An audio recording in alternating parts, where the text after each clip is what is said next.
प्रणाम आप सभी को। मेरा नाम रोशन है।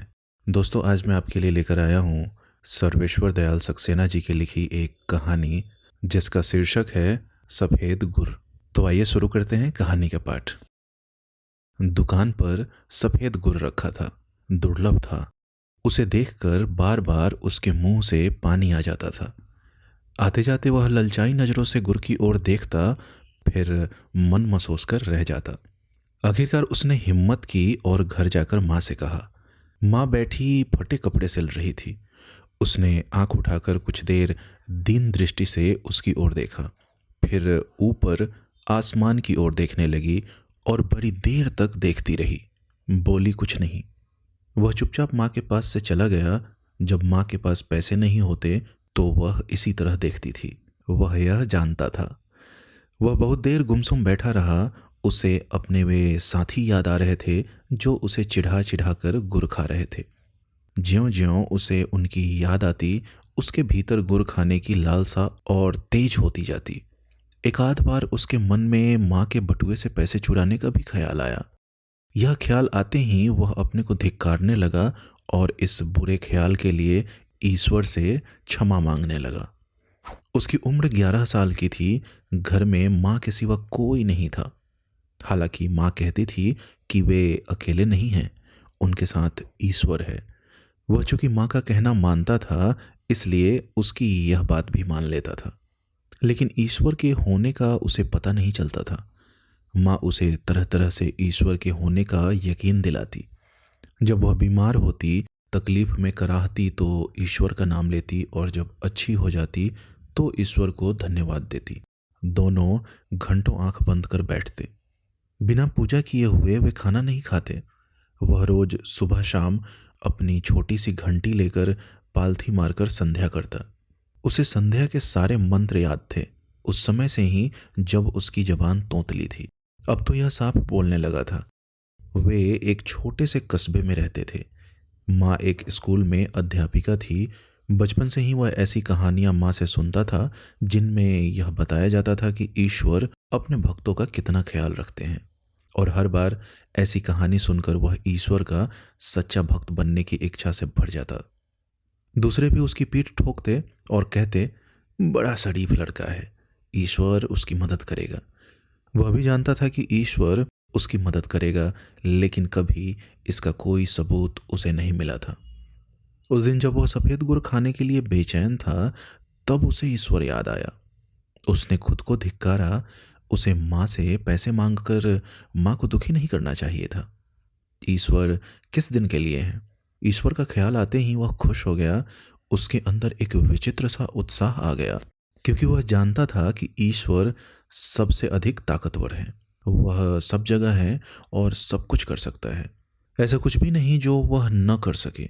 तो क्या वह थोड़ा सा गुर नहीं दिला सकता उसे, जो कि बचपन से ही उसकी पूजा करता आ रहा है और जिसने कभी कोई बुरा काम नहीं किया, कभी चोरी नहीं की, किसी को सताया नहीं।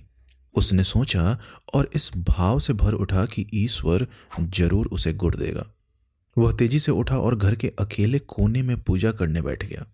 तभी माँ ने आवाज दी, बेटा, पूजा से उठने के बाद बाजार से नमक ले आना। उसे लगा जैसे ईश्वर ने उसकी पुकार सुन ली है, वरना पूजा पर बैठते ही माँ उसे बाजार जाने को क्यों कहती। उसने ध्यान लगाकर पूजा की, फिर पैसे और झोला लेकर बाजार की ओर चल दिया।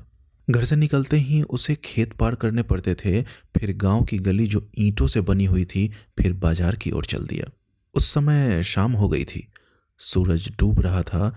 वह खेतों में चला जा रहा था, आंखें आधी बंद किए, ईश्वर पर ध्यान लगाए और संध्या के मंत्रों को बार बार दोहराते हुए। उसे याद नहीं उसने कितनी देर में खेत पार किए, लेकिन जब वह गांव की ईंटों की गली में आया तब सूरज डूब चुका था और अंधेरा छाने लगा था। लोग अपने अपने घरों में थे। धुआं उठ रहा था। चौपाए खामोश खड़े थे। नीम सर्दी के दिन थे।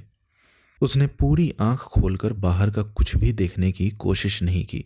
वह अपने भीतर देख रहा था, जहां अंधेरे में एक झिलमिलाता प्रकाश था, ईश्वर का प्रकाश, और प्रकाश के आगे वह आंखें बंद किए मंत्र पाठ कर रहा था।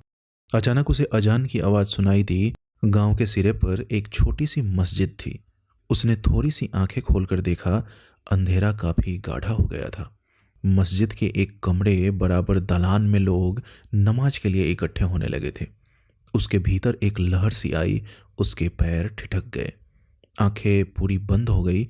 वह मन ही मन कह उठा, ईश्वर यदि तुम हो और सच्चे मन से तुम्हारी पूजा की है तो मुझे पैसे दो, यहीं इसी वक्त। वह वहीं गली में बैठ गया। उसने जमीन पर हाथ रखा। जमीन ठंडी थी। हाथों के नीचे कुछ चिकना सा महसूस हुआ। उल्लास की बिजली सी उसके शरीर में दौड़ गई। उसने आंखें खोलकर देखा, अंधेरे में उसकी हथेली में अठन्नी दमक रही थी। वह मन ही मन ईश्वर के चरणों में लौट गया, खुशी के समुद्र में झूलने लगा। उसने उस अठन्नी को बार बार निहारा, चूमा, माथे से लगाया, क्योंकि वह एक अठन्नी ही नहीं थी, उस गरीब पर ईश्वर की कृपा थी। उसकी सारी पूजा और सच्चाई का ईश्वर की ओर से इनाम था। ईश्वर जरूर है, उसका मन चिल्लाने लगा। भगवान, मैं तुम्हारा बहुत छोटा सा सेवक हूं, मैं सारा जीवन तुम्हारी भक्ति करूंगा, मुझे कभी मत बिसराना। उल्टे सीधे शब्दों में उसने मन ही मन कहा और बाजार की तरफ दौड़ पड़ा। अठन्नी उसने जोर से हथेली में दबा रखी थी। जब वह दुकान पर पहुंचा तो लालटेन जल चुकी थी। पंसारी उसके सामने हाथ जोड़े बैठा था। थोड़ी देर में उसने आंख खोली और पूछा, क्या चाहिए? उसने हथेली से दमकती अठन्नी देखी और बोला, 8 आने का सफेद गुड़। यह कहकर उसने गर्व से अठन्नी पंसारी की तरफ गद्दी पर फेंकी, पर यह गद्दी पर न गिर उसके सामने रखे धनिये के डिब्बे में गिर गई।